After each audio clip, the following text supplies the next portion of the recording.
মৃত পরিবারকে অপমান করার অভিযোগ, বাসন মাজিয়ে প্রতিবাদ পরিবার সহ গ্রামবাসীর। এই ঘটনায় এলাকায় নিন্দার ঝড় উঠেছে। জানা গেছে গতকাল রবিবার হুগলির পুরসুরাই বলরামপুরে বাসিন্দা আনন্দ পারুই নামে এক ব্যক্তির বিদ্যুতের তার ছিঁড়ে গায়ে জড়িয়ে মৃত্যু হয়। সোমবার সেই পরিবারের পাশে দাঁড়াতে কেউ বা কারা মৃত আনন্দ পারুইয়ের বাড়িতে কিছু বাসনপত্র দিয়ে যায়, জানিয়ে এলাকায় চাঞ্চল্য ছড়ায়। স্থানীয় মহিলা থেকে মৃত আনন্দ পারুইয়ের স্ত্রীর অভিযোগ, এই পরিস্থিতিতে সামান্য বাসন দিয়ে পরিবারের পাশে দাঁড়ানোর জায়গায় পরিবারকে অপমান করা হয়েছে। মৃত আনন্দ পারুইয়ের স্ত্রী মিঠু পারুই কাঁদতে কাঁদতে জানান যে আমার দুটি নাবালক ছেলে, তাদের কিভাবে আমি মানুষ করব আগামী দিন। বিদ্যুৎ দপ্তরের গাফিলতিতে আমার স্বামীর মৃত্যু হয়েছে। কোথায় আমাকে একটি কাজের ব্যবস্থা করে পাশে দাঁড়াবে তা না করে এই সময় আমাকে প্রহসন করে বাসন দিয়ে যাচ্ছে।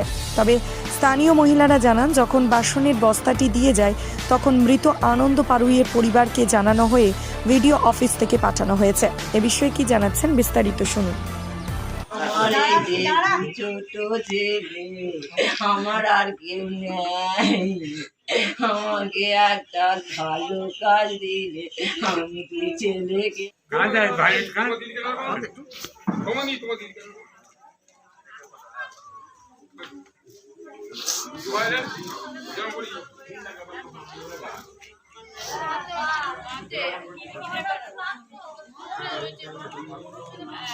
মারা গেল। আজকে দুপুর বেলায় এসে কারা ভাঙা হাঁড়ি কুড়ি দিয়ে গেল। আমাকে যেন কত অপমান করছে। আপনারা দেখুন না, আমার দুটো ছোট ছোট ছেলে, আমি কি করে তাদেরকে খাওয়াবো, পড়াবো, বাঁচাবো? আমাকে একটা কাজ দিয়ে দিন না গো।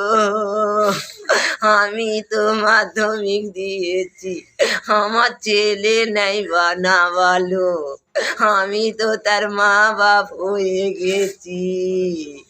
কেন আমায় এমন অপমান করছে গো?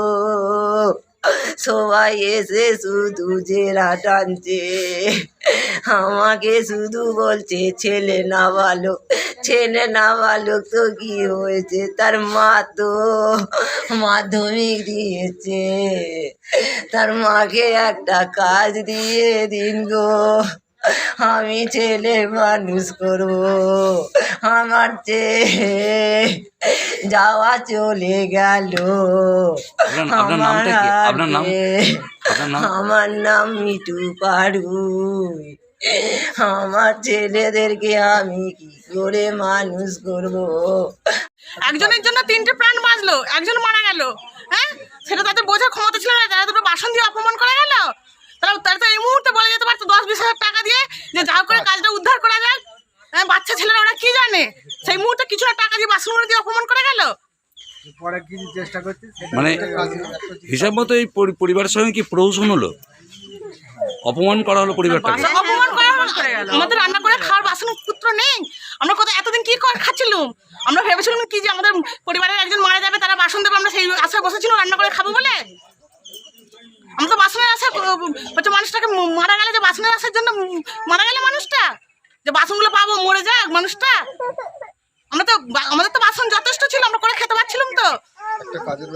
হ্যাঁ, তারা নিয়ে যাক, এসে ফিরে নিয়ে যাক। সেটা যা ভালো বুঝলে করলে, তাদের বিবেকে যা ভালো বুঝবে তারা করবে। আমরা কি বলবো সেটা নতুন করে? আবার তাদের তো একটা কর্তব্য থাকা দরকার।